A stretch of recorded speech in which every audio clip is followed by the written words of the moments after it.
Hi everyone, my name is Fahan and I want to share with you my experience taking the unit SCI3990, in which I underwent the project to study the impact of artificial light at night on fireflies in Kuala Lumpur.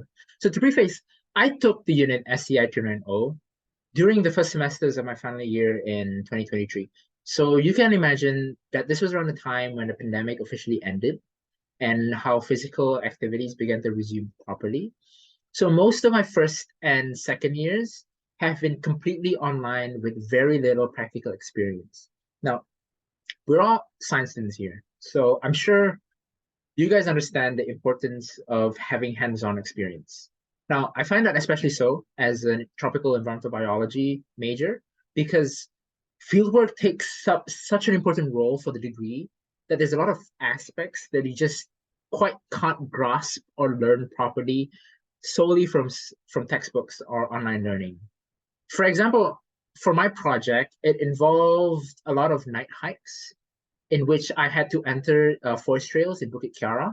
So my study organism are fireflies. These are essentially bioluminescent beetles, right? Incredibly sensitive to light and very difficult to spot if you have any sort of brightness in the area. So you can't really use headlamps or flashlights. And additionally, I'm trying to look at the impact of surrounding artificial light in Kuala Lumpur. So I don't want to add any sort of external light to influence my data.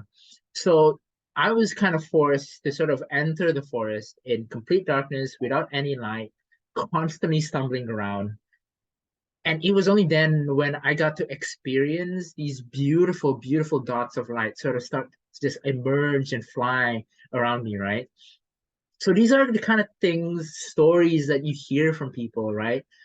But unless you experience it yourself, it's just a completely different environment, right? You're kind of like surrounded by the sounds of the forest with chirping sort of crickets, cicadas, and nocturnal birds. You get to smell the forest, you get to feel the forest.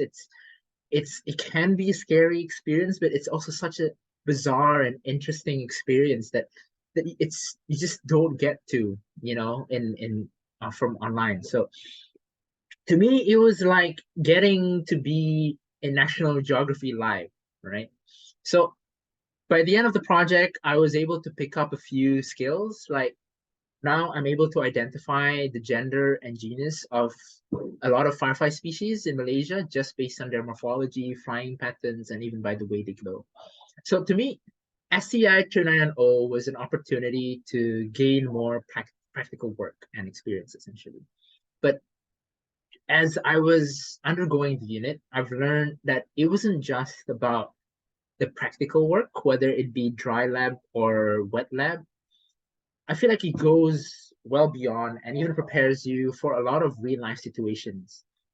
For one, SCI 2990 essentially prepares you to manage your own project. I know that your supervisor essentially picks the topic, but you still have to plan your way into how exactly are you going to research that topic, right?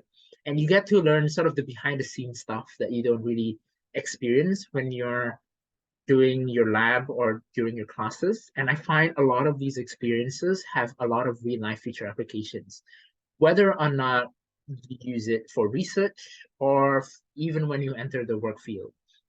For example, for me, I had to learn how to apply for permits and run risk assessments just so that I could enter Bukit Kiara at night, right? And this involved a lot of planning and a lot of communication. And when I say communication, I'm not just talking about with my supervisors. I was also communicating with stakeholder third parties like NGOs who had experience in undergoing night projects and also government bodies where I had to apply these permits to, right? And again, you're learning how to manage and plan your own projects. So you're also learning about time management because you only have 12 weeks to complete a full project, right? And sometimes things just doesn't go the way that you expect. For instance, for me, one thing that I completely overlooked was how much of a factor weather was going to be. I knew that rain could potentially hinder my ability to sample, but I did not expect that my timeline for the project was going to fall in an especially rainy season where essentially most of the days that I was supposed to sample just so happens to rain at that time, right?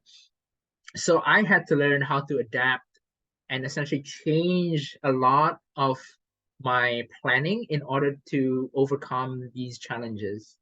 So to me, I find that SCI290 is sort of a low stakes and a great space for me to learn these experiences step by step.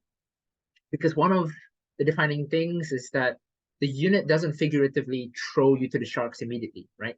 Because your supervisor will be there to guide you through this process, and they're the ones that are experienced and know exactly how the process could be. And the thing is, Monash staff also provides a lot of support for you in sort of how to plan your projects and how to write your thesis, and sort of gives you the options and your supports for a lot of things, really. But at the same time, the unit also gives you the freedom to also plan your own projects.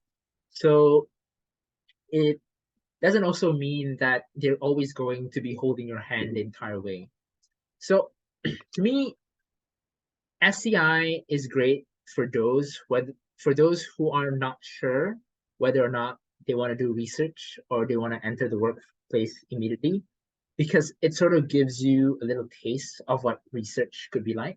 But at the same time, it's a really great unit for those who are really keen on doing research, because it's a stepping stone for you to sort of understand what undergoing research during your master's or PhD is going to be like.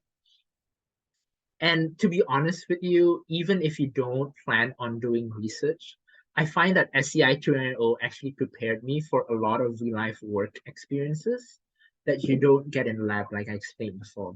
So that's my experience with SCI 290. And if you do decide to take SCI 290, I wish you all the best of luck. And I hope you enjoy your journey just the way I did. So, yeah, thank you.